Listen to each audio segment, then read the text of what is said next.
Steve Martin last night. Oh, to be a dentist and a success.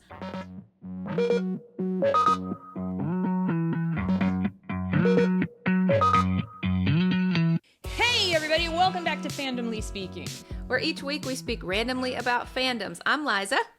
And I'm Melissa. And this week we are getting so very random about musicals. Yep, Yay. Musicals. Okay. So I don't think there'll be spoilers about stuff that people have. I mean, I don't think. Maybe. No, but I don't think I'm going to give away the end of a musical. Right. I don't think so. So maybe so. there's spoilers, but we'll just be getting really random about all the different musicals that we've known and loved. Yes. And another warning, we are two genx autistic women, and our conversations just go all over the place. And also, I think our experiences might be very relatable to people on the spectrum, also relatable to people not on the spectrum. But I have a feeling that a lot of these things, as I was kind of doing some memories about musicals, I was like, wow, today people would have been like, oh, she's so autistic. You know, exactly back right. then, my parents were like, as long as she's in her room, I don't give a shit what she's doing. Exactly right. I mean, yeah. The closet was not very thick. We were... No. So this week in geeking, I'm having a hard time remembering what I did this week. Oh. I know I worked a lot on some fun... I have some fun new projects. No, like... For work? Like fun... Like, yeah. That's exciting. I have a fun new product somebody brought to me. Ooh, that's exciting. Yeah, that's exciting. Fun. That's fun when it starts. Yeah, it's always fun when it starts. Right. In the middle of it, and we're like, are we still doing this? It is fun. Yeah. And I'm trying to think. So I started rewatching Supernatural. You told me that. That's right. I got through season 1. I skipped Bugs. I think that's the only one I skipped. I think. And now I'm into season 2, and those early seasons, they're hard. They are. They're very uneven, but and they're babies. Oh my God, they're so ridiculous. Even my husband, like, he makes fun of Jensen's voice. Aww. In the beginning, but then I tell him, I'm like, actually, Jensen started paying attention to because he says this on the Supernatural Then and Now podcast. He paid attention to Denny Duquette, John Winchester. What the fuck is his name? Jeffrey Dean Morgan. Yeah. And he tried to change his voice to be more like his dad's because he felt like that was a thing Dean would do. Yeah, for sure. And now he destroyed his voice and he can't talk like a normal human. He has to talk like Dean. Jensen Ackles is one of the funniest things to me because he is one of the most ruggedly handsome grown men. But if you look, he started off one of the most beautiful young boys. Like, he was like little angelic looking face. This is ruggedly handsome. I know that baby face. He looked so pretty. He looked like he should be in like Tiger Beat. Yeah, when he was on the soap. Exactly. He had such a little. Well, he was on the Soap Opera Digest all the time. And then and now he's just and his show got canceled. I think we talked about that last week. But he's going to be back for season 3 of Tracker. I only watch the Tracker episodes with Jensen Ackles because it's not that good a show. But I don't know. It's on CBS, so it keeps getting picked up because of course it does. And what was the other thing? Oh, and I have watched season 2 of Empire.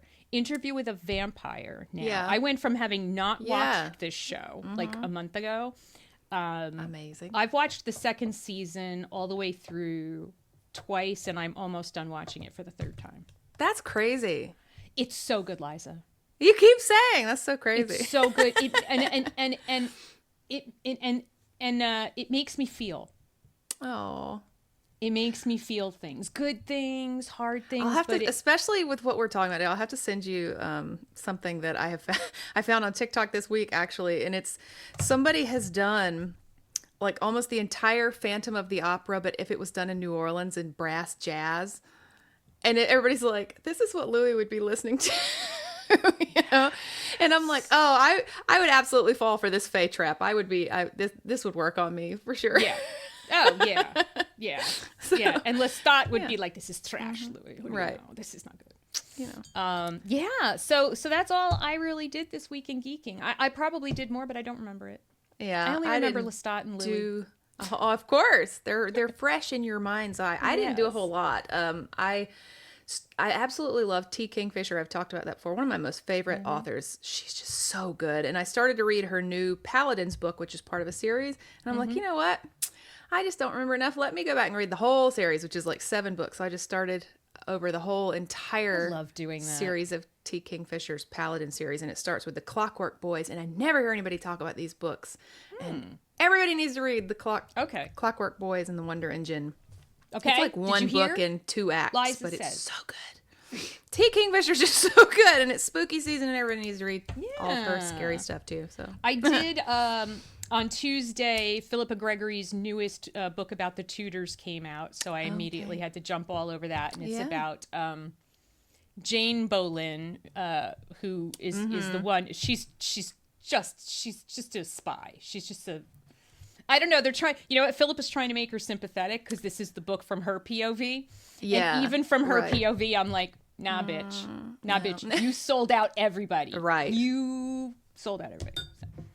So. Anything else this week? No, I didn't. I was working, and this has been a weird week. Is it just me? Like, this week's been weird. It was a weird week. It's a weird week. Yeah. Well, it's also because like Monday was Indigenous Peoples Day, and for some people that's a holiday, and for other people it's a work day. So it's one of those weeks where you're like, we're YouTubers. It's just weird. Every day is a work day. Correct. That's exactly correct. Yeah. Okay.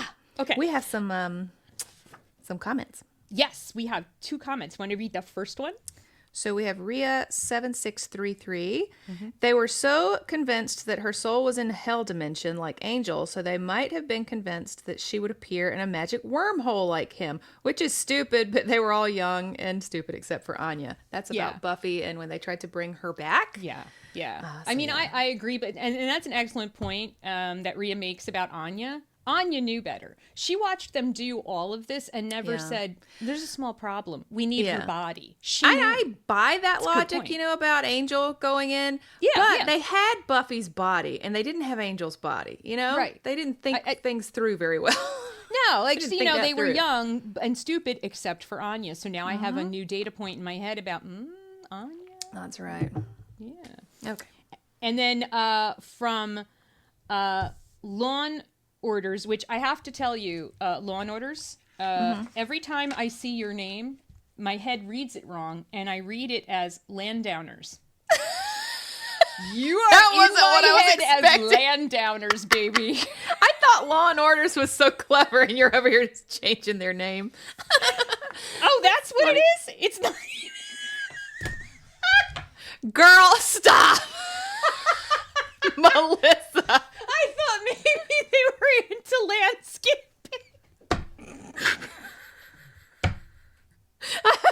I hope Law and Orders is watching this. Haven't you heard the way I've been reading it? I've been reading it as Law and Order. Yeah, I thought it was really clever though that they came. I thought it was really funny, and you. Girl. Okay, what did Law and Order say? Law and Order.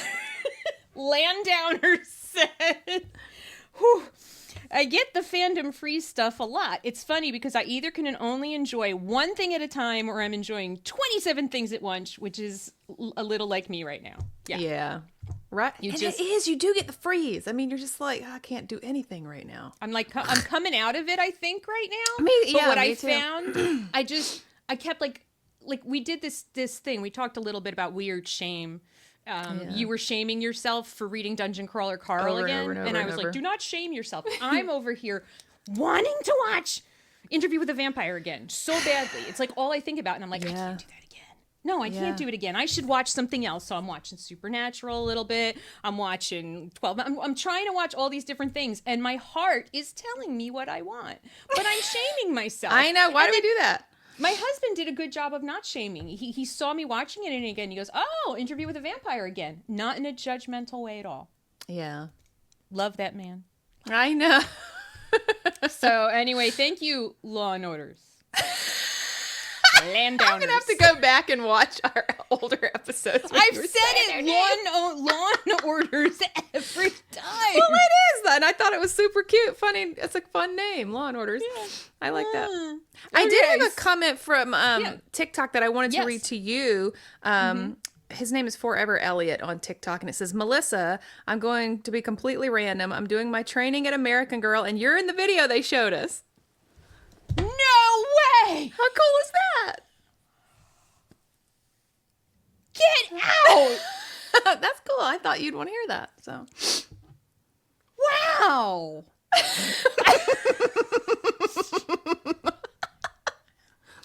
That is so...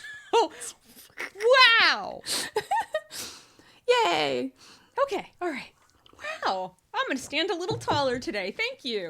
Yeah. Can you screenshot that and send it to me? Sure. And that's then the most recent TikTok video if you want to go interact with that one too. Oh my God, that's so cool. Yeah. Anyway. Wow.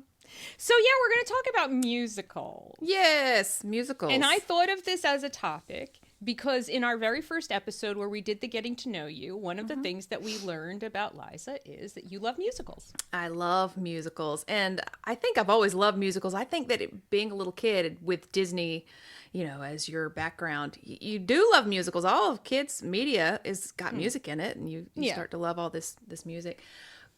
But then my mom ensured that I was going to be different from everybody and took me to see Phantom of the Opera when I was 12 years old. And I became obsessed. And this was during that peak period of the 90s when Andrew Lloyd Webber was just everywhere. I don't know if anybody remembers that.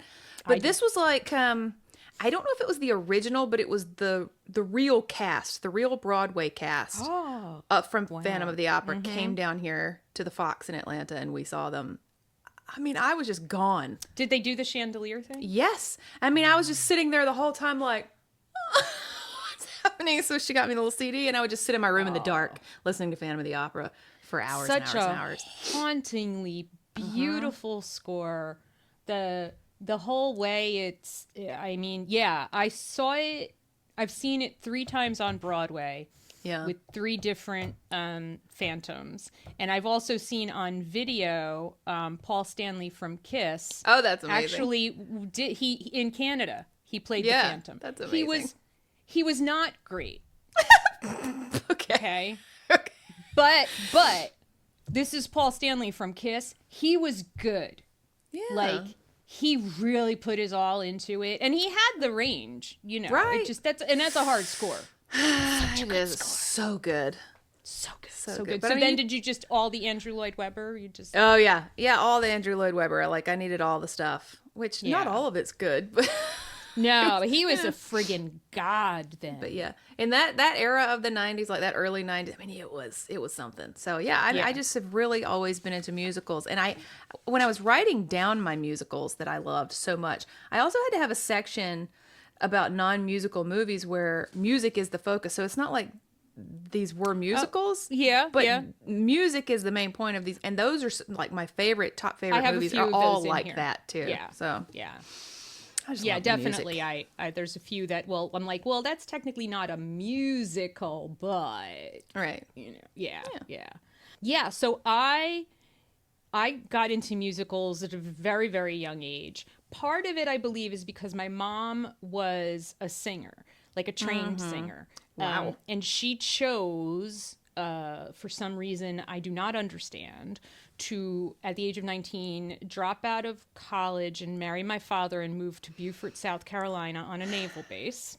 Yes. Instead of Beaufort?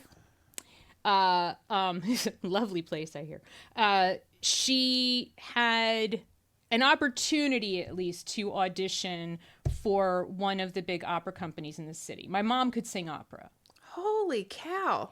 That's crazy. And she had an absolutely beautiful voice. She had a gift, and she never used it. But she loved music, and she loved, she didn't dance until she got much older, but she also loved like dancing. So I got really into musicals. Yeah. And they took me to see Mary Poppins in the movies when it came out. And so like the first musical that imprinted on me as a kid was Mary Poppins. Mm-hmm. And they got me the album. God, it's so good too. Oh, it's so good. I mean, I just wore that shit out. I think the first one that imprinted on me like that as a kid was Annie. I think because you were the age for Annie. About 4 years old or so when I first saw Annie at the movie, like with Eileen. Yeah. So good. And people say, I like when people say you can tell what kind of person someone is by where they were introduced to Tim Curry. And for me, I was introduced to Tim Curry as Rooster Hannigan in Annie. And oh my God, I still have the biggest crush on Rooster Hannigan from Annie. He was so hot in that movie. Frankenfurter from Rocky Horror Picture Show. And we're I still have definitely going to talk about. Yeah, we're going to talk about a lot of Rocky Horror later. Yeah, that's Rocky. Probably there's one of some my really, biggest. Oh God, love it so much, so much. And then Wizard of Oz, which I didn't even as a kid. It's just a beautiful movie. Yeah, but it is also very much a movie musical. Very much. Yeah, this may be one of the most famous of American musicals in the history of our country, maybe. Yeah, and then I guess my grandmother and my mother must have watched a lot of, or they were just on, because I remember a lot of the musicals from like the 40s and the 50s. Yep. Mm-hmm. So like Singing in the Rain, Hello Dolly and stuff like that. Yeah, I had I forgot about Hello Dolly. I had a huge crush on Gene Kelly. Still, of course. But he he's a terrible person, but of course he's so hot. Good Lord. Good Lord. And he could dance, and I will say, so much better than Fred Astaire.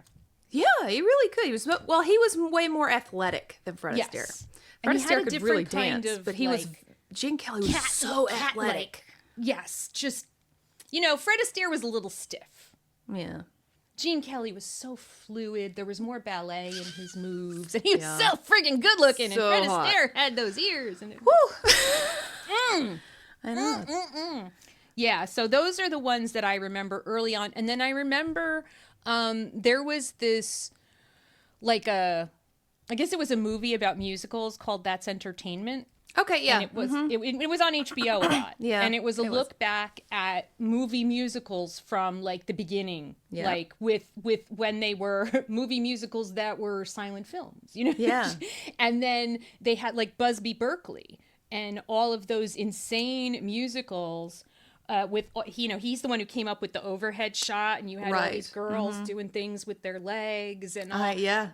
Took a film class in college and found out how perverted Busby Berkeley was and how sexually coded those little routines were. And I was just like, gross. I loved them. Yeah.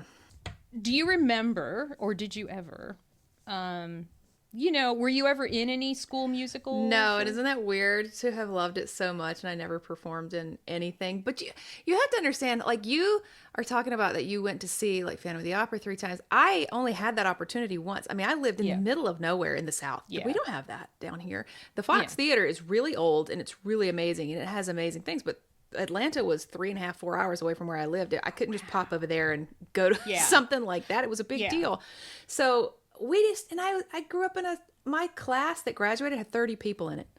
Not just my class, my whole grade, like the whole entire grade. We didn't have stuff like that. You had less people than me. You're the first person I've ever met. See, there were 56 people in my senior class. I went to a very small school. Your school is actually smaller. That's freaky. Yes, so small. Because people are like, we're in a one-room schoolhouse? I'm like, no, I Pretty went to a Catholic all-girls school.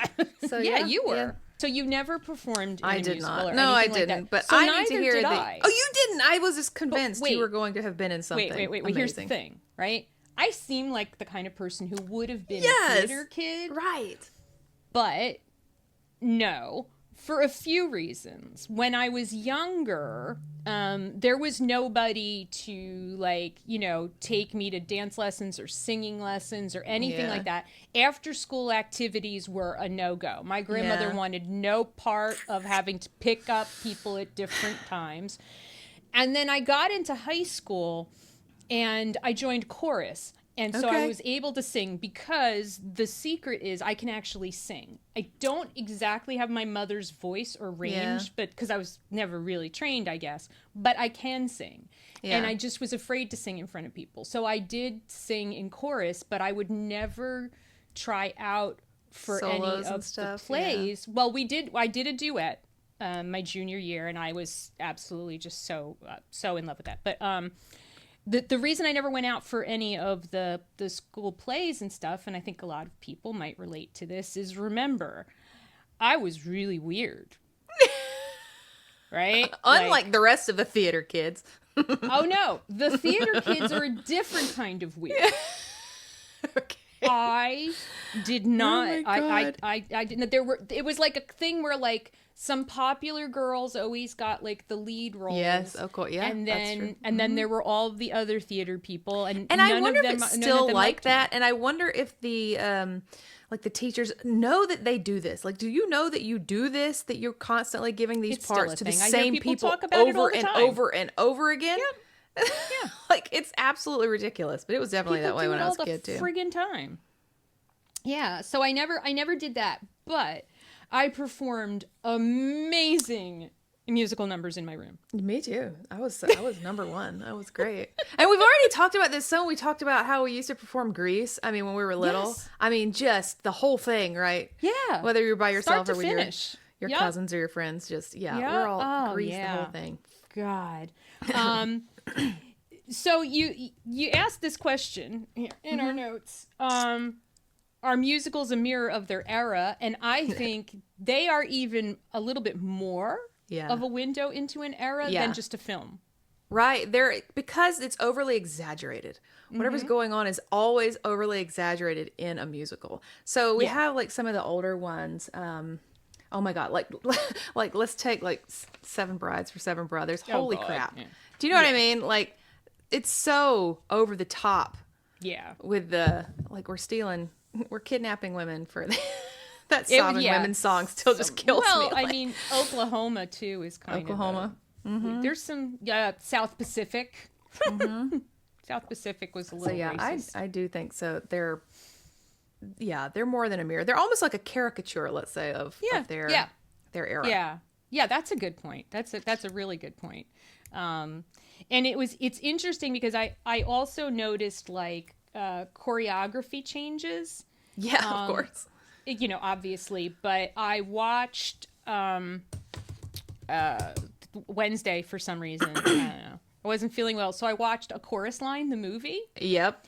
And I was just struck by how totally 1985 that choreography is. Yeah, they look like the friggin' Solid Gold dancers. It's ridiculous. Amazing. It's amazing. And I'm just like, the original choreography was better than whatever they did there. That was just some 80s shit they threw into a musical. Which in the 80s, we thought looked amazing at that time, So it had everybody. It had Judy Landers, who I always confuse with her sister Audrey Landers. Mm-hmm. They were in everything. One of them could sing and dance. One of them was just cute and stupid. Yeah. So, but I mean, there's things I think that people wouldn't think hold up today.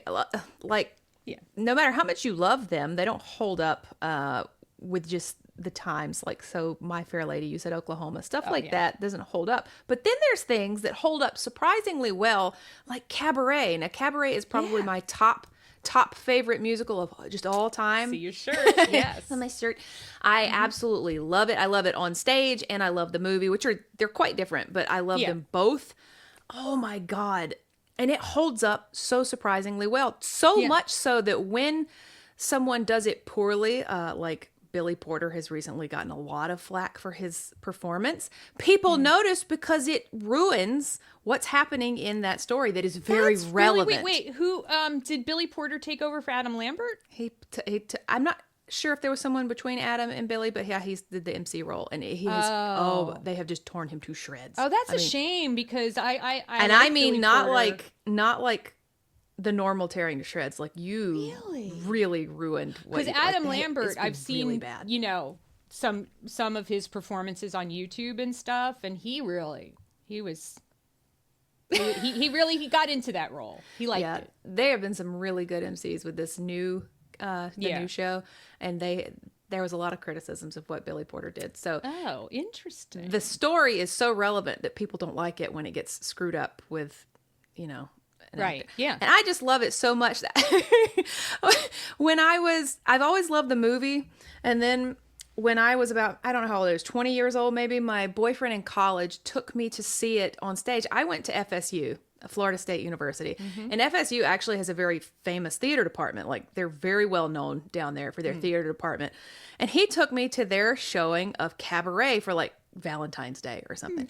And it was not on their main stage. It was in what's like a box theater, where it's like on all sides down into the like this little box. I love and those. so it was freaking amazing because the MC was like swinging around inside the audience and stuff. Yeah. And I was so enamored with this performance of Cabaret that the next night I went to Will Call every single night for the entirety of like every night I went to see it. I was by myself. I had no friends, no boyfriend with me, just to go sit in this audience and watch Cabaret because I was such a nerd and I couldn't loved it. You with Interview with the Vampire. I was like, I have to go see it again tonight. Tonight I'm going to see it again. Yeah. It was amazing. It's honestly one of the best Cabaret performances I've ever seen. This little box theater at Florida State University in 2000 is probably one of the best ones I've ever watched. That's amazing.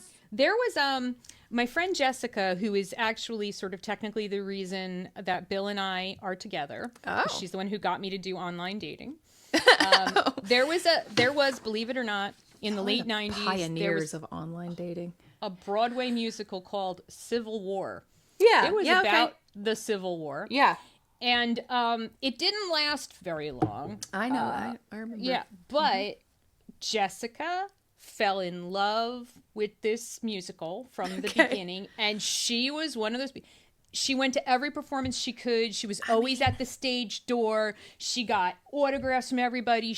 Everybody started to know her. There was a group of people who were, and this happens with musicals. Right. There's just a group of people who go to the stage door every night and they get to know all the performers. And it's a really beautiful thing about Broadway. It's like, I met Billy Porter after Kinky Boots. Yeah. And we didn't intentionally do it. I was with my mother, and my mother-in-law took me to see Kinky Boots, I think, for maybe my 45th birthday, because it couldn't have been my 50th because my mother-in-law would have been sick by then. But anyway, and we were just walking to go, get back to the bus, and we went around the block, and there was the stage door, and we're like, that must be the stage door. And lo and behold, there's Billy Porter in this amazing red coat. Amazing.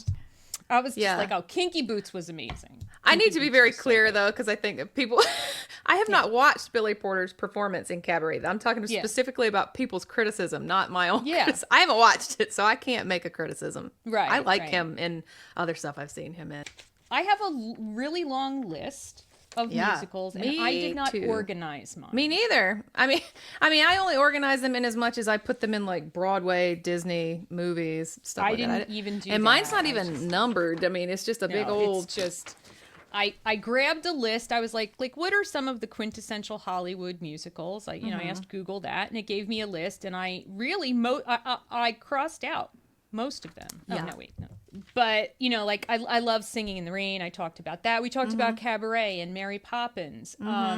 Other older musicals that I really enjoyed and would watch again today, An American in Paris. Movies. An American in Paris. Gene Kelly. I'm sorry, a lot of them are just going to have Gene Kelly in them. But he was so good. That smile. Yeah. But Singing in the Rain, by the way, if you haven't seen Singing in the Rain, people, okay, I just want to make a pitch for this movie because people don't know what this movie is about because they've only ever seen the scene Singing in the Rain. Right, the one scene. Okay? This is a movie about the history of movies. Yeah. Basically. They're trying to make a talkie for the first time. And it is so freaking funny because it really was like that in Hollywood when like Clara Bow's whole career fell apart because Clara Bow talked like this. And nobody wanted to hear Clara Bow's voice. That's right. You see. And that's like, so it's such a good movie. Chicago. Okay. But not the movie. Okay. So I have Chicago not down on my list, but I have the fun, I always think people are going to tune out when they hear me talk because I don't like Chicago. Okay, that's fine. Isn't it weird? I mean, to tell you how much I love musicals and I just love music and I don't hate Chicago and I don't even really dislike it. Just, it's never been one of those, I've never bought the CD. I've never bought, I'm never going to, I do walk around quoting he had it coming. Oh yeah, all the time. But and I've seen it multiple times. It's just not one of my favorite ones for no good reason. I mean, I like I saw it. I didn't see it on Broadway because that's the other thing. See, we didn't go to Broadway a lot because it was expensive, and also I didn't go into New York City until I was 13. Yes, I lived 20 miles away, less than 20 miles away. It's just a thing. But we had so I saw Chicago in like a local theater. The Paper Mill Playhouse is a really nice playhouse in Morristown, I think it's Morristown, New Jersey. They get a lot of the soap opera actors that want to do theater. Yeah, that makes sense. Yeah. It's kind of cool though. So that was cool. But I saw Chicago there. And I loved Chicago. And then I did see it as an adult on Broadway. There was like a revival. Yeah. And whoever, I don't know the man's name, whoever played who does this Mr. Cellophane song. Yep. Mm-hmm. He was so good. So good. And I mean, John C. Reilly did okay. Yeah. But the guy who did it on stage, Bill and my mom and I were like, wow. He stole the whole friggin' show. And that's I will admit it makes no sense that I don't It's okay. It's just one of those things. There's ones that I don't like.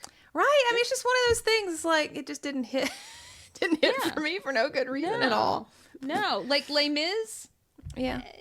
So Les Mis is one of those things for me that it's like, oh, I really like that song, but it's not the whole entire show. There's some that the whole show from start to finish, I'm just enamored, and Les Mis is not one. Maybe that's what it is with Les Mis. It's like I only want selected songs. Yeah. Okay. Right. So we need to digress for a moment to talk about two of the greatest movie musicals of all time. Musicals? You're saying two? Yeah, I have two a whole great list movie musicals. Mm-hmm. Grease, and stay with me now. Grease 2. I swear we've talked about your love for Grease 2 in some other episode we've done before. I mean, the songs in Grease 2. We're gonna score tonight. Okay, wait. Reproduction. I mean, they are so stupid. They are so cool. Right. Yeah, but I mean Michelle Pfeiffer can't even actually sing. Right. And the problem with Grease 2, okay, it's saved by the fact that Michelle Pfeiffer is stunning. Everybody wants to be with her. Everybody wants to sleep with her in that movie, okay? Yep. I'm going to argue Adrian Zmed saves the movie because Maxwell Caulfield plays the beautiful but boring as a block of wood male lead. Even his songs are bad. I still love the movie. I give Grease 2 another shot. Just look at it like pretend it's not Grease.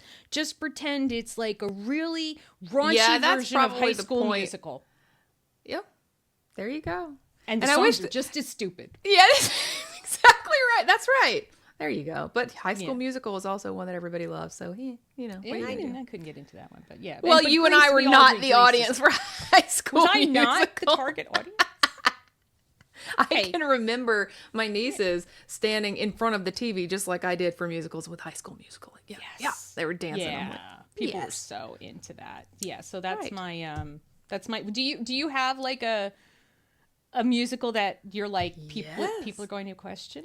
Okay. Oh, I don't know if it's that people are going to question, but I mean the movies. I have so many. Yeah, but for me, the top besides Cabaret, the top favorite movies of all time as far as musical goes are the Rocky Horror Picture Show, and it shaped me. I had to ask my friend the other day, I'm like, when did we watch that for the first time? I think I was 15, and we had like these horror night spend the night parties with a group of girlfriends that I had, and we got that not knowing. We thought it was a horror movie, and we put it in the little VHS like, what the hell is this movie? Wow. And by the end of it, all of us were changed forever, right? And I had the soundtrack with the live audience in the back. Oh. And I mean, I just burned it. I don't even think I still have it. I just burned it out because I listened to it so much. And I've watched that movie so much, and I will watch it again soon. God, I love it so much. And the other one that came out in maybe 2001 is Hedwig and the Angry Inch. I've love not Hedwig. Seen it. Holy shit. I hear it's I love Hedwig and the Angry Inch so much, and even though at that point I was in my 20s, I watched it every single day. I just watched it over and over and over and over again, and I loved it. It's such a good soundtrack, and it's such a good story. And then they've done it on stage. Neil Patrick Harris played Hedwig, and it was just so good. Oh my God, please watch it. I know how you don't like to watch stuff you haven't watched, but Hedwig and the Angry Inch is one of those. We know how you don't like to watch stuff you haven't seen before.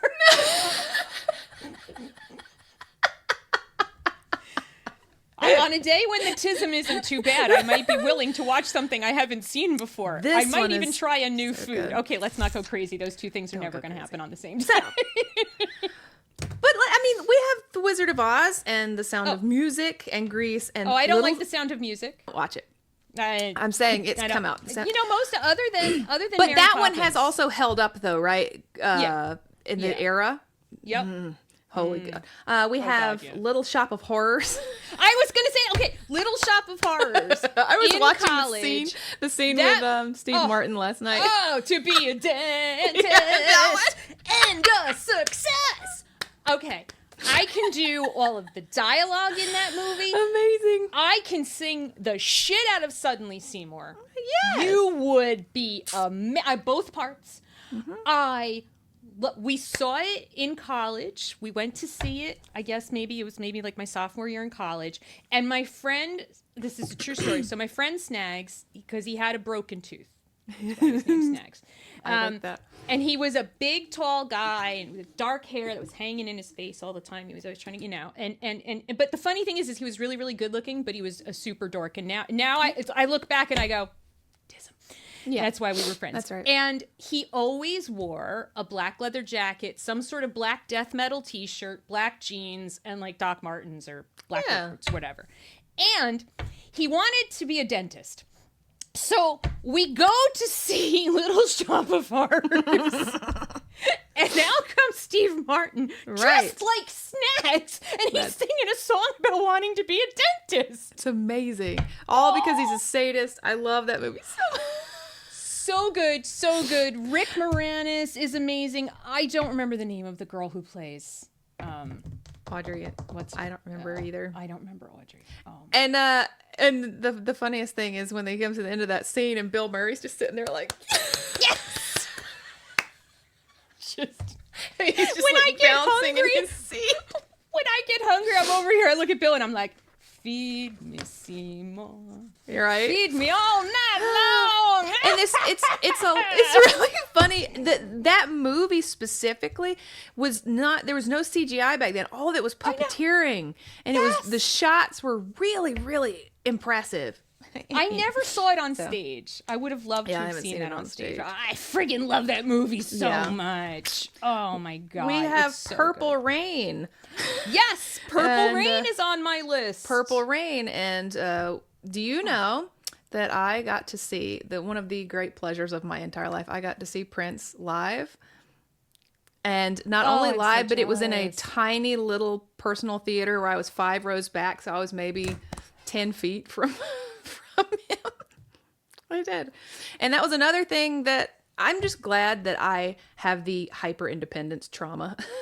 Yes. I have hyper independent because I went by myself. Nobody wanted to go, and I wasn't going to. I knew this was like something I was never going to get to do again. Yeah, yeah. And nobody wanted. And I went by myself to this concert. Wow. And again, when you do things by yourself, you can get in. That's why I got into cabaret so many times, because I was by myself, so they didn't have that ticket sold. So I got to sit down. So I got to sit in this like almost front row to see Prince on this little stage, and it was amazing. So, oh, what a gift! Oh, such talent. And then he died a few years later. Oh God, that was horrible. That was horrible. Dreamgirls. Yeah, the Beyonce movie. Mm-hmm. I never saw the show. I haven't seen on the show. Stage anywhere. I love the movie Dreamgirls. I mean, they all brought their A game. Oh, of course. Jennifer Hudson, the song. Yes. Oh my God. Yeah. You can't watch that and not, your heart is breaking with her. And then the last song, well, it's not the last song, but when Beyonce's like, oh no, I'm done with you. I'm out of here, Curtis. And she sings this song called Listen. Mm-hmm. And I have that song. I play it so much. It's on I have like a playlist that's all my favorite songs to sing. It's in there, baby. That's on there. Good. That was such a great, and it was great because it kind of took you through like the early days of Motown all the way up. Yeah. Right. And That's you right. saw the social change. You saw like when these people, like the Eddie Murphy character, he's a heroin addict and, but he just keeps trucking along. And he starts wanting to make a different kind of music that's important, music that talks to our people, music that talks to what's going on today. And Curtis is like, yeah, man, that's not what we do. Yeah. It's like, no, man, but we need to do this. We need such a good movie. Love that movie. Love that musical. Yep. I would like to bring up a musical that's probably not on your list. Oh, okay. And in light of me being in mourning today for Ace Frehley, I'm freezing right now, but okay. So we lost Ace Frehley last night at the age of 74. Kiss meets the Phantom of the Park. It was a TV movie. I would argue that we talked about this too. Have we talked about this? We've talked about it. Technically, not a musical, but I have a whole list of non-musical movies where music is the main focus. Like music is a character in the movie. Yes. So would that be kind of what you're? I would. I mean, you're not going to make a Kiss movie without music, right? And there's a word for that I just learned recently. It's really? No, it's like diegetic, right? Am I saying that right? I don't know. It means like all the music that's in the movie that the people can hear. Like it's So, for example, I'll give you an example. Okay. One of my top 5 favorite movies of all time is American Graffiti. It's not a musical, but the diegetic music in it, they're constantly listening to the radio. They can hear the music the entire time, and it's part of, so that's diegetic music. Okay, then in light of that, Fast Times at Ridgemont High. Yeah, the music is a character. So, like I love that movie the Breakfast Club. Right? Breakfast Club. So the same. Yeah. Yeah. Oh, that opens up a whole other bunch of I know, because things. that would be like Footloose, right? Footloose. Yep. Yeah. The Lost Boys, Beetlejuice would be there, even though they, that would be. And another top favorite movie of all time, in my top 5 is Shag. I love that movie. Oh, I forgot about that. Oh my God, Shag is one of my. I have watched that a million times over. I think I only saw that once. Very southern, old timey movie. Oh Brother, Where Art Thou? The Blues Brothers, Empire Records. The Blues. Those are all like with. Yeah. They're not musicals, but no, music is the big driving. That thing you do. That. Mm-hmm. Yeah, that thing you do. That's right. I like that movie. Although you hear that song way too many times. True. True. That is a good. Yeah. I love all of the versions of A Star Is Born. Yeah. How about the newest one? I haven't seen it. Oh, the one with Lady Gaga? Mm-hmm. I haven't watched it. It is. Don't watch it if you are at all depressed. Oh no. Okay. I will say. So maybe this isn't the year for it. No. Probably don't watch it in 2025.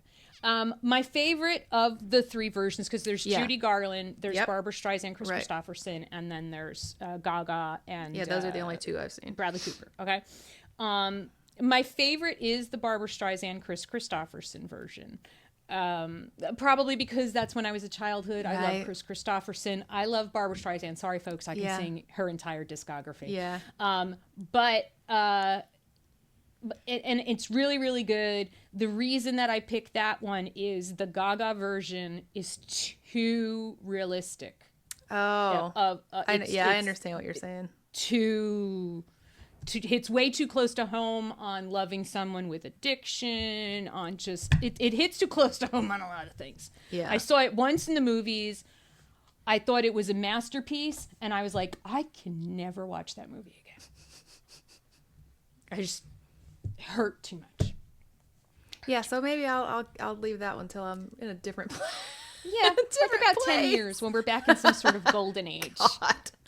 Yeah, maybe. It's gonna happen, right? I hope so. There's movies though that like I think are not on this list because we're talking about things that are older or bigger. But did you ever see Sing? Like the animated movie with the animals? I've never seen that, but I know that was really popular. Yeah. It's so weirdly good. Yeah? Like, it's weird. Like, I watched it because I had a kid that age, right? When it was coming out, she was going to watch cartoons and stuff like that. And I'm like, this movie's really good. This movie's the kind of good where they should have a karaoke version in the theater with the song. Like, it's weirdly a good movie. Yeah. I mean, the very, very, very beginning of it, where Nana Noodleman comes out and is singing, is Jennifer Hudson. It's like, oh my God, this is actually a really good movie with really good music. So I don't have to check that one out. You are not gonna. I might check out some songs on YouTube. Good. It's so good. It really is a great movie. All right. I see your sing, and I raise you Yentl. Yeah. So wasn't oh my God, what year did that come out? Was that 70s or 60s? No, Yentl came out in the 80s. 80s? I was in high school. Wait. Was that this? Yeah. It's because it's Barbara Streisand. Yeah. Mandy Patinkin? Yes. Oh God, who else is in that? And I had the soundtrack, and that became my personality for a long time. Papa, Can You Hear Me? Yeah, will still bring me to tears. I can sing the entire soundtrack. The movies, I think if you didn't grow like I grew up around Jewish people, including like Orthodox and Hasidic, so I probably understood the movie more than people in other parts of the country who were like, "What's going on right now?" Why are they mad at her? Yeah, but I love that. I love Mandy Patinkin. Yeah, and anything. I generally and in terms of animated movies and like you said, Disney movies are technically musicals. I think the only Disney movie on my list. I have a whole list. No, I have two. The Princess and the Frog. Yep, that's and Frozen. So the Princess and the Frog and Tangled are my top two. Oh, really? Okay. Yeah, I love those movies so much. Yeah. Princess and the Frog has got amazing music. That is the best soundtrack of any Disney movie. It is. It's so good. But I didn't, it's not all of them, but I love the music from Sleeping Beauty and The Jungle Book, and The Aristocats has got great music in it. Okay. A Little Mermaid, I mean, Cinderella Beauty and the Beast, had some Aladdin songs. Beauty and the Beast, definitely. I mean, Cinderella has like what, Rodgers and Hammerstein? Yeah, I mean, music for that. The Lion King. Hercules has got fantastic music because the muses are fantastic. Oh, okay. Have you not watched Hercules either? I know you've never seen some of these movies. No, I've seen. What was it you haven't seen? Tell the people. What was it you haven't seen? Is it Little Mermaid? It's The Little Mermaid.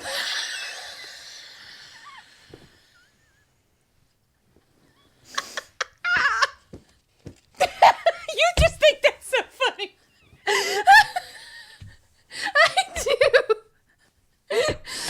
Look, it wasn't my age. Like I wasn't the right age, and then I didn't have a kid when it came out. It's The Little Mermaid. And then I don't think I ever bought it for Caden. Ursula is Cinderella, the best villain of all time. I mean, I've seen pieces of it along the way. I mean, there's no way you can be around children and not have seen The Little Mermaid. But to say, did I ever actually sit down and like actually watch The Little Mermaid? No. You're so funny to me. Okay, I got one for you. Yeah. This was an awesome Broadway musical. Okay. SpongeBob the Musical. I saw that on your list and I have not seen it. What? Is it so good? It is so good. I did not expect to. We had friends in from LA, and they wanted to go, and like the kids wanted to go see SpongeBob the Musical, and like kids, they were teens, they were older teens at the time. But I'm like, okay. And so our friends had gotten like front row seats. So we sent Caden and Presley to go take the front row seats, and then us adults sat like in the cheap seats because they were old enough to behave themselves.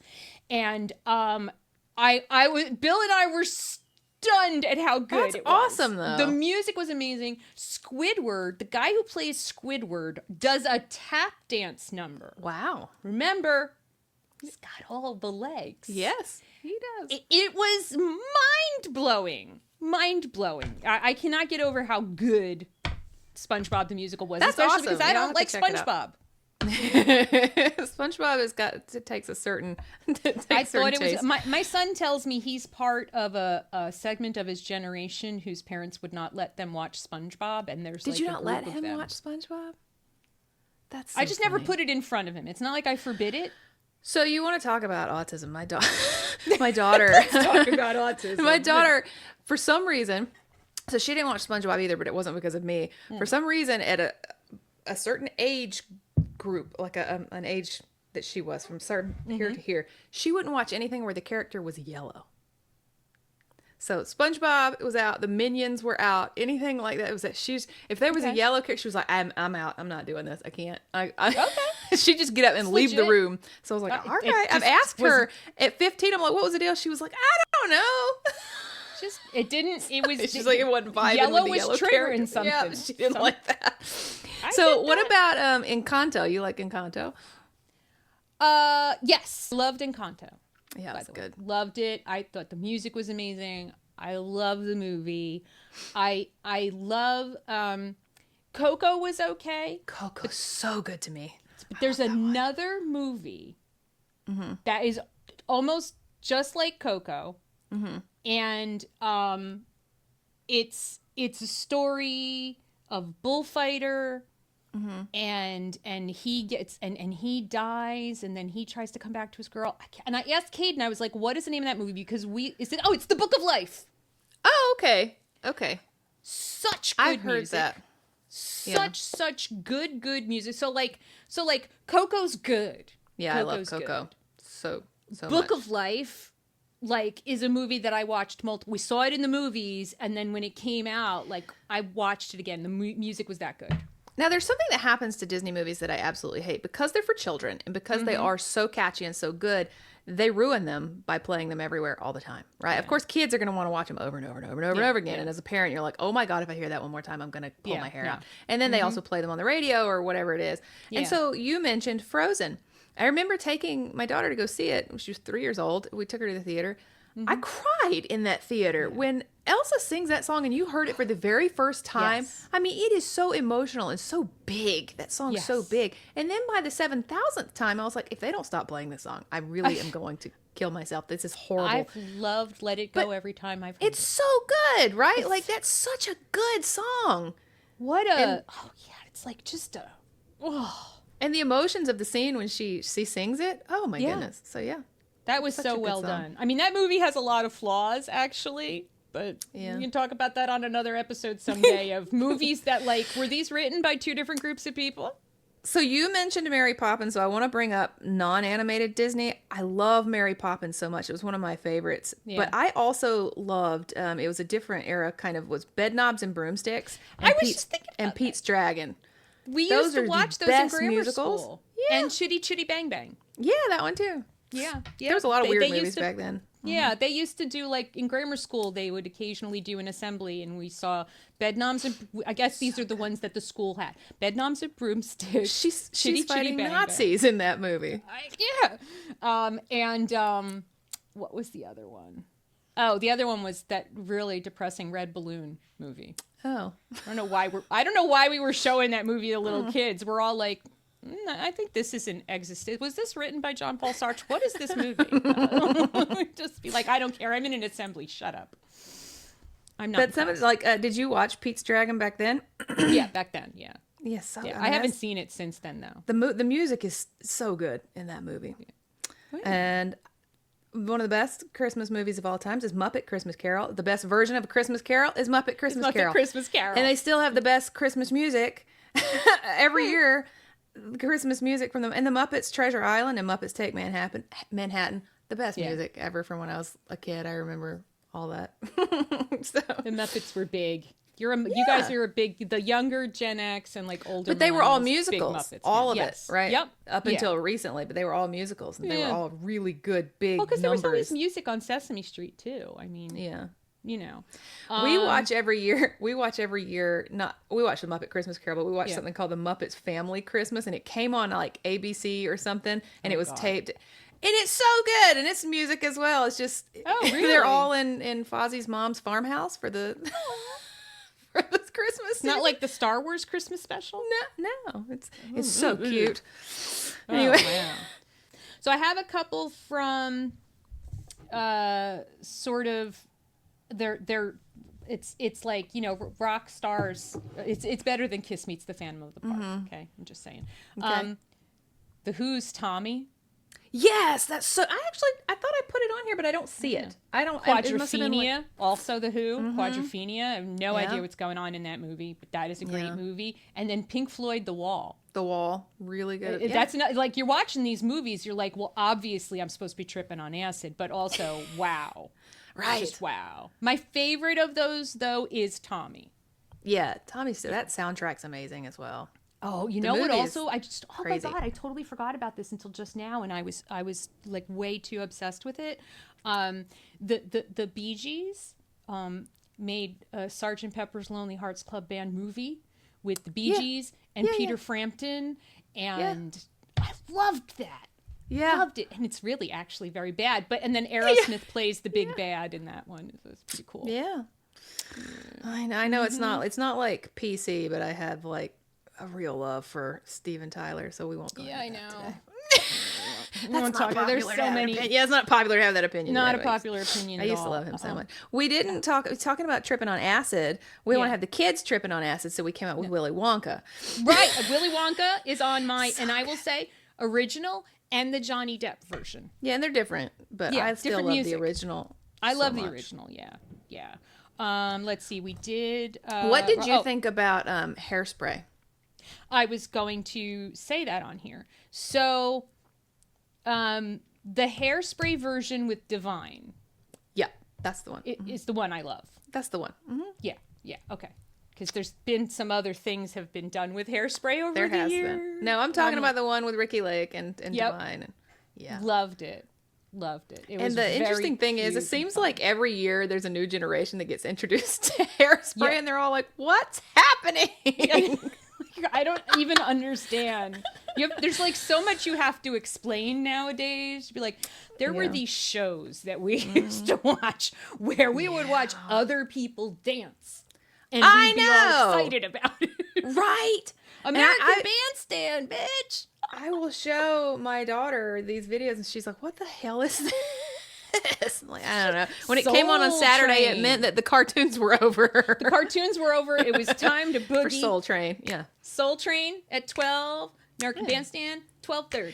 Yeah. And if you ever watch these now, the funniest part to me is they're in like this nightclub setting, but the big lights are on. I mean, it is just lit up like a studio, and they're just in there jamming. I'm like, oh God, look at everybody. It must have been so weird to be on those shows. Yeah. Oh, you know what we didn't mention? Hair. Yeah, that's right. Hair. I love the controversy. I became a hippie because of Hair. Quite the controversy when it came on stage. Well, in the stage version, there were naked people. Yeah, quite controversial back then. But such, yeah, some of those huge, big numbers they had, like Hair and Jesus Christ Superstar. These big, huge numbers that they were performing on stage were just groundbreaking. Yeah, Jesus Christ Superstar is amazing, and the version that was just done at the Hollywood Bowl with Cynthia Erivo and Adam Lambert as Judas. Yeah, I haven't seen it. I haven't seen anything. And then weirdly, at the last minute, on the first night, John Stamos had to play Pilate because the actor who was supposed to play him, like, he got COVID at the last second, and he learned the songs. He basically kind of knew the songs, I'm sure, but he learned the choreography and everything. It was like something like 28 hours from when he got the call that, can you do this for us, until he got on stage. And I watched his performance, and I was like, first of all, John Stamos just impressed the shit out of me because I didn't know he could do that. And then I found out that he learned it in less than 24 hours. But Cynthia as Jesus and Adam Lambert as Judas. So now I'm going to have to go look that up. You can disagree. No, I'm going to have to go look it up because I haven't seen this one. And you were mentioning that. I think I saw it on your list, and I was like, okay, I need to go see that. I haven't even seen it. Because I actually really think Adam Lambert has been killing it in all these different performances he's done. He's so good in all of them. So I'm going to have to go look that up. Such a treasure that we did not realize we were getting. You get away with with just one confession. I have to make a confession. Okay. You made a confession that you haven't seen all these amazing Disney movies. I had never seen any of Wicked until it came out in the theater. At all. Really? No. Nothing. Wow. So let me be very clear. I quite literally have no idea what happens in the second part. When it comes out in November, I will be shocked that whatever happens, I won't know because I've never seen it. Isn't that weird? Like we have all this musical and I've never seen Wicked. I think I mean, it doesn't, it's hard for that to tour well into smaller markets, I think. Well, I think I was overseas when Wicked came out. Okay. And so I didn't get any of that. And at the time when it came out and I was overseas, the internet wasn't like it is right now. Yeah. And so I just never knew. I never saw Wicked. Yeah. I saw it at actually this before the pandemic. I think they stopped, and I don't know that it ever came back. There was an organization that used to have Broadway shows do an autistic friendly performance. That's awesome. And so, the lights don't go all the way down. The sound is not as loud, lowered. And they just, they don't do some of the flashy, like literally light flashy type stuff.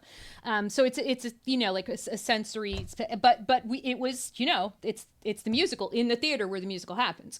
And we saw Wicked that way. We brought Sammy and it was Caden's first Broadway musical. So I thought that would be, a good experience. And it was the first time I'd seen it. I'd read the book a million years ago when it first came out. Now the book, quite different. The Broadway show and the movie are all different. Mm-hmm. So I sort of know maybe what's going to happen in the second movie.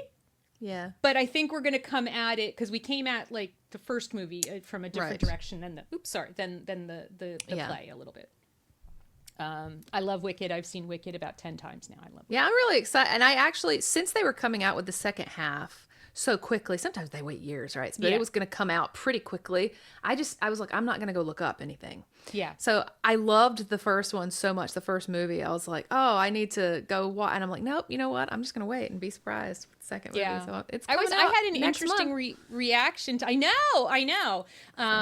So maybe we'll do, after the second Wicked comes out, then we will return and we will gush about Wicked. And I will tell you all of my Wicked stories. Yeah. All of your Wicked stories. All my Wicked. Oh, there's one on here that Jersey Boys. Both with Frankie Valli? Yes, the stage musical and the movie musical. Poor Frankie Valli. Poor Frankie Valli. So here more stories. I have so many stories. My mom grew up in the same general neighborhoods as Frankie Valli and Connie Francis. She went to high school with Dionne Warwick. And they were in chorus together. And so funny. Frankie Valli was this short. This is my mother. Okay, understand first of all. I'm about to say this, but I need to preface this with: we are Italian. My mother is 100% Italian. Okay. Yeah. This is how she described Frankie Valli to me. He was this short little grease ball. He was so skinny, and she had zero interest in Frankie Valli. So the way he is portrayed, especially in the movie, they're a little bit more about how he was not a chick magnet. He was not a chick magnet. Well, but what happened to him is heartbreaking. But the music, it was so unlike anything else. Love Frankie Valli in the Four Seasons, and so when you see it performed like that, I haven't seen that. I haven't seen it. Yeah.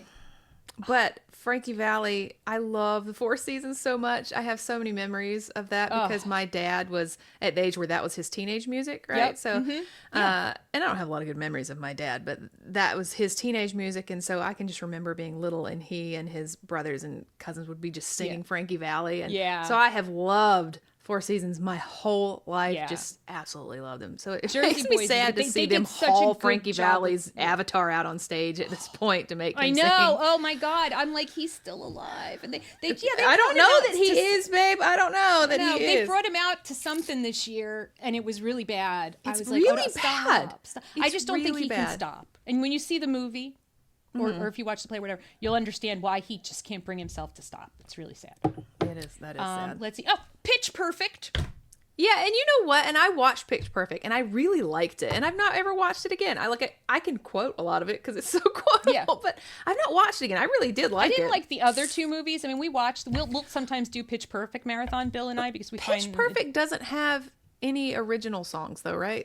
They're singing. Yeah, that's like Sing. Sing is not original stuff. So what else? Oh, Victor Victoria. Yeah, Victor Victoria. That's another movie of its era. It's a woman playing a man playing a woman. I love that was how it was billed, and it's so good. The music is amazing. Yeah, Le Jazz Hot is such a good. There's so many great musical numbers in that movie. Yeah, so good, and it's a great movie. Yeah, it's a great. Julie Andrews is amazing in everything. Almost, yeah. I mean, I don't love everything. Okay, all right, haha. I was just gonna say, and then I'm like, no, she wasn't in that. What did I miss? Oh, Mame. Have you ever seen Mame the musical? I haven't watched Mame. No, I told you I'm not gonna have seen. It's okay. It's really, it's an old timey movie, but that's where the song "We Need a Little Christmas" comes from. Yeah, we need a little Christmas, right? Which is at the very. That's the first song of the Muppets Family Christmas. Great song. Yeah. Mame is there's this Lucille Ball and she sings where's the little boy with the bugle. It's like a sad, her son's grown up and he doesn't think she's cool anymore type of thing, and it's just like the boy with the bugle. It's considered like goofy and schlocky, but you love it. Probably, yeah. One that is considered like that I loved is the movie. It's so campy. The movie Popeye from 1980. With Robin Williams and Shelley Duvall. I just saw an interview about that movie. With who? That the producer said, he was one of the producers or the director, and he said that was the most coked up movie he ever worked on. Right. And he's like, they were sending, this was still back in the film, they would send film cans to LA and then they would send them back, and they were shipping Coke in the film cans to the studio where they were performing. Yeah. I quote that movie all the time. I'm like, Andy's large. I've seen it a couple of times, but it's oh my god! I mean, it's one of those that because like it's bonkers. That movie's that's what you said. One that's like, it's crazy. That movie's absolutely insane, and I think that's another one that if people like who are adults now but young would see it, they'd be like, "What the hell is this movie?" It's so like, crazy. This is what happens when a lot of people do a lot of cocaine and try to make a movie. Weird movie, but it's weird all original songs. Yeah, really weird. That is we didn't say it. There's one like Sweeney Todd. Yeah, Sweeney Todd. And the Producers. I like Producers a lot. The Confession. Movie. Mm-hmm. It's okay. Yeah, I like it. It's all right. I mean, I'm not like, I know everybody was like Nathan Lane and my god and Broderick and oh my god. And but you know what I like better than the Producers as far as Nathan Lane goes? The Birdcage. The Birdcage is better than The Birdcage. Yes. See? Oh my! I'm sorry, Soup. We're talking about Nathan Lane. Birdcage is better. And I mean that Robin Williams is just they were all so good in that. And Hank Azaria. Oh God, he's so funny. Yeah. Spartacus. We oh my God, are they playing Leapfrog? I mean, we do so many lines from the Birdcage. Okay, here's like my slightly shameful. People are going to be like, really? You like that? Xanadu. Oh, but that's another one. That's kind of in line with Popeye, right? It's like so bad it's good kind of a thing. Like people don't get it, but it's also kind of amazing. There's some great songs that come out of Xanadu. Yeah. And Gene Kelly's in Xanadu. There's a theme here. I'm sensing a theme. Just now. I was like, holy shit, Gene Kelly's in that movie. Yeah. I sense a theme. Oh my gosh. All right. So, what is this question? What do you not like about musicals? There's nothing I don't like about musicals. Okay, no, I'm going to tell. That was my question. So is there like this is a thing that I hate about musicals. Okay. And I don't know what it's called. You know when? And it mostly happens, I think, on stage versions. I don't see it happen as much in movies. But like where all of the characters start singing. They're all singing together, but they're all singing different things. and like maybe it's a piece of their song, and like everybody, and then the chorus is singing something else.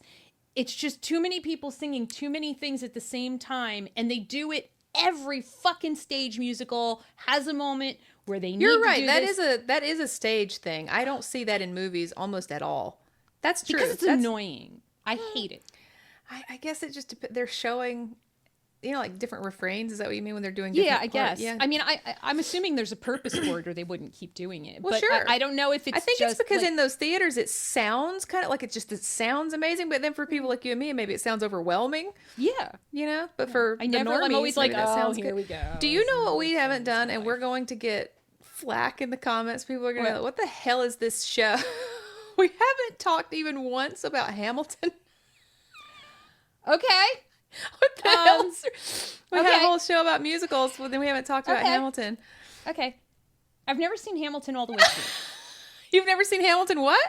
All the way through. Oh. I've seen Hamilton in pieces. It is a long one, isn't it? So there's a question that, like, them being a mirror, not just of their times, but of culture. And I think that Hamilton is a really good mirror of culture because it's done in a way that none of these older Broadway productions are done. And a lot of these older Broadway productions, especially like we're talking about Cabaret and we're talking about Chicago and Phantom of the Opera, they have these big stage productions. Yes. And Hamilton has none of that. It's just the ensemble. And they do that have must be part of the problem for me. Is it? Maybe. It does feel, I'm like in my head, I'm like, when I think about Hamilton, it feels very like, spare is the word I'm thinking, but I'm thinking spare in terms of sparse. Right. Yeah. And I tend because to, they are from the Andrew Lloyd Webber days. They are highlighting their lyrical genius and their voice and the story in Hamilton. Mm-hmm. And I had not watched it for a long time. I put it off for a long time. And I was like you with this. I was like, I don't want to watch Hamilton. I don't know why. It's just one of those things, right? Mm-hmm. It's just because everybody fucking was so right. It's my fucking face all the time with Hamilton. That's right. That's why. And that was it. And I put it off. And finally, my daughter and I sat and watched it because it was on Disney Plus, and we turned it up really loud and we watched it. And I think both of us, even though she was young, we were both just like, I mean, I was shocked. Like, I was like, holy shit. Well, I mean, I don't know why I was shocked. Everybody loved it. So of course it was great. It was really, I mean, I thought it was really incredible. Now it is a long one. Mm-hmm. It's a really long one. It's, I don't think it's one that I could sit and watch all the way through so many multiple times. That's the way I like could. I've listened to like stuff from the soundtrack, and I've been like, oh, that's really good scene covering up the butt. Like Wicked itself, the musical is only like, what is it? It's only like, it's less than 60 minutes, isn't it? I think the stage play it has an intermission. I think it's like 90 minutes. Is it? It's not long as an like the beginning, the first movie. It's not even as long as that movie, right? No, it's definitely not. The right, movie's and longer. So and Hamilton is quite lengthy. Yeah, and there's a lot. Well, I mean, and it is you historical. Try to. Yeah, Broadway musicals are, you don't want them to be too long because you know it's a lot to get people in and out, and especially if you have to do 2 shows on Saturday and Wednesday, it's a lot. Yeah. But again, I guess they did that with Hamilton. So sorry everybody. Yeah, we didn't talk about Hamilton, but that's fine. I was like, we're gonna get yelled at. We can have Miss Robin. Miss Robin was very into Hamilton because she grew up like one town over from Hoboken. So. Oh, okay. I liked it a lot. I mean, I liked this kind of moving towards a different type of music, making it more accessible to different people in Broadway. I think that's so important as culture shifts. I mean, everything can't sound like freaking Andrew Lloyd Webber. No, as much and as people aren't going to go. Well, no. people aren't going to go. It's not going to be relevant to today's person. Right. It's like the whole thing, like the people who are like having a shit fit over Bad Bunny in the Super Bowl and the fact that are going to have an all-American Super Bowl. Right. And I'm like, you do realize he's American, right? Yeah. Puerto Rico is part of our country. Well, do you also realize how many people now know so much about American history that didn't know before because they know about like the Hamilton story? Yes. Yep. Like they know what the Federalist Papers were and they didn't know what that was before. Like there's so many kids now that know everything in their history class because they've watched Hamilton and they're interested in it. Well, when they weren't before. In school anymore, so it's good that there's. But when you're taught in school, these old white guys, you don't care. You don't care when you're 14, 15 years old, but when you hear it sung to you in this way, now all of a sudden you know this whole story that you didn't. And you know a little bit more before. of their lives, and you understand that they had lives. They weren't just real these people. boring people with ponytails writing it. Are you sure? They loved, they lived, they shot at each other. Right. You know, shit happened. Who did we? Okay, Susanna do Victor Vitor. Oh, Dirty Dancing. Yeah, that was one. That's that was in there one. too. Not a musical, but a musical. Not a musical, but yeah. Flash Dance. Flash Dance. Hey, what a feeling. Right. Flash Dance. I mean, that was such a cultural situation. Everybody had to cut the collar off of their thing, and everybody was walking around. I mean, come on. Right? Yeah, look at you. Flash Dance. You're doing it. You got the Jennifer Beal going, baby. I know. And the song Maniac was written about a serial killer. It was not... They just it's not about dancing. Yeah, and that's not her. That's not Jennifer Beals doing that dance in the beginning. With It's those not? feet and all that stuff. No, that's not her. Nope. I didn't know that. Nope. Trivia. Nope. I didn't know that. Trivia. Who did what else did I miss? Where did it go? Sunset Boulevard. One with Glenn Close. Oh, okay. God, that was not Beautiful music. Beautiful music. There's this song where she's coming back to the set for the first time after, not being in movies for a very long time. And it's such a beautiful song. I think it's As If We've Never Said Goodbye is the title, and that's the whole thing. She's like, it's as if we've never said goodbye, but she's singing about the whole process of movie making is what she's not just talking about the people. It's like the smell of the grease paint and the oh God, I'm gonna have to listen to that in the car because I love that song. Some of these last questions that I have are just too hard. We didn't. I mean, we've done an hour and 22 minutes. But I asked if our lives had one big song number, what would it be? I'm like, that's hard. I don't know. That's too hard. Wow. What would it be? Yeah. Oh, okay. Papa, can you hear me? From Yentl. Well, it ends with Papa, watch me fly. Well, and I tried. Dad. Just kind of fell down, but I tried. What mundane task deserves I was thinking tap break? About that one. I don't know about a song, but I do know a character that my life would be from a musical is Miss Hannigan from Annie. She really represents me in spirit. Oh wow, I don't know who I would be in it. Yeah. Well, you said from Yentl, you had one. You had an answer, so that's me. Yeah. So, okay. What mundane task deserves a full ensemble tap break? Maybe putting away the laundry or putting away the dishes because it is like a dance, and if you do it with somebody else, it's always a disaster. Two people should not unload a dishwasher. I just want to go on record. Two people should not be in the kitchen at the same time. Get out. No matter how big your kitchen is. And we made a very big kitchen because my husband's very big and loves to cook. We cannot be in there together.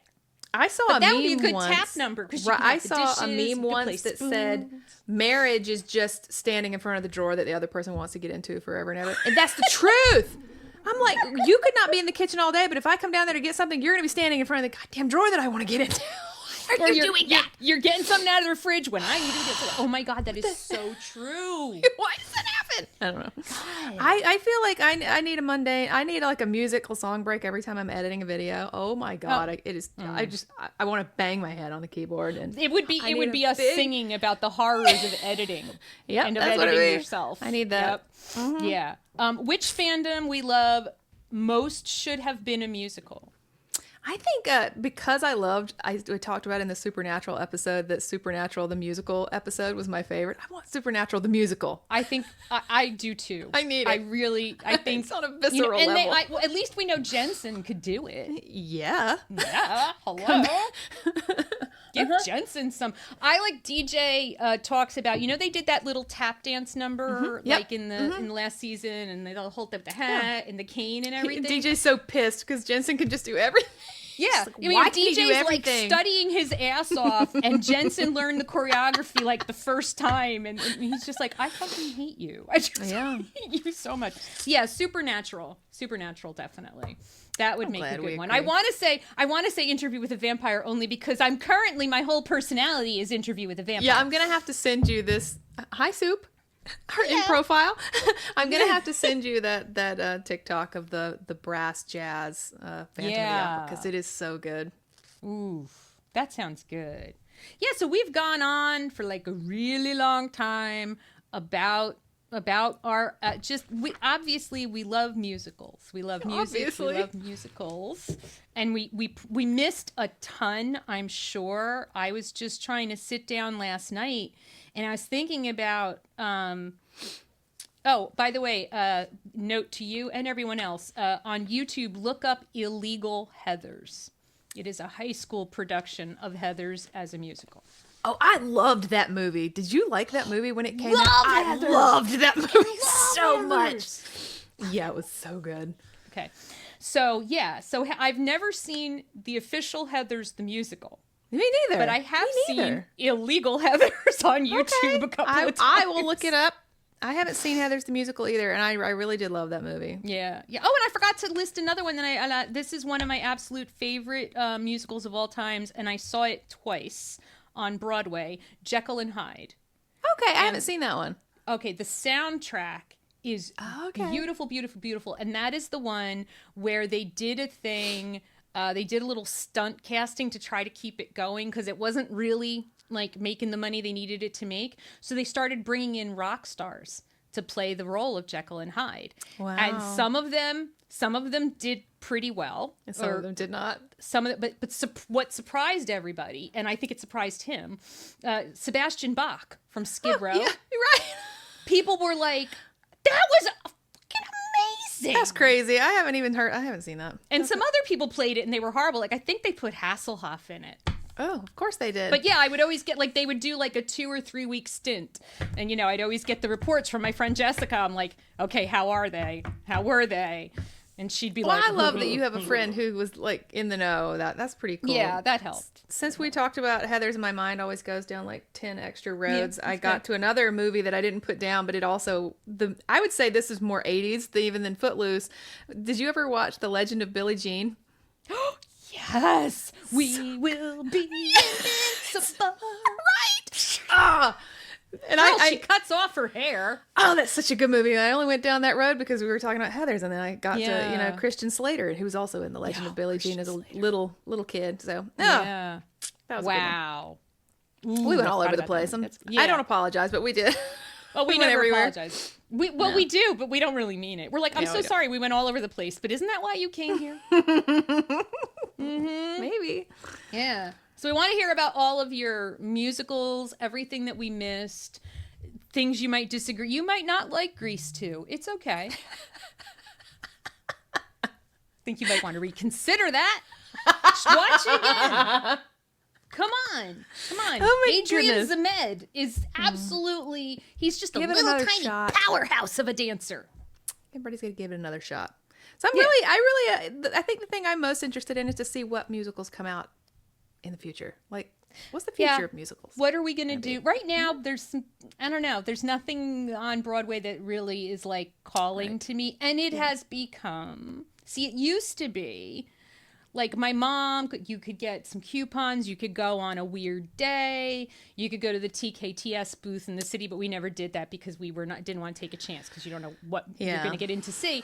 So she was able to take me maybe once a year to Broadway, or we will go to local theaters. So as I said, my mom loved singing, so But now to go to Broadway, no.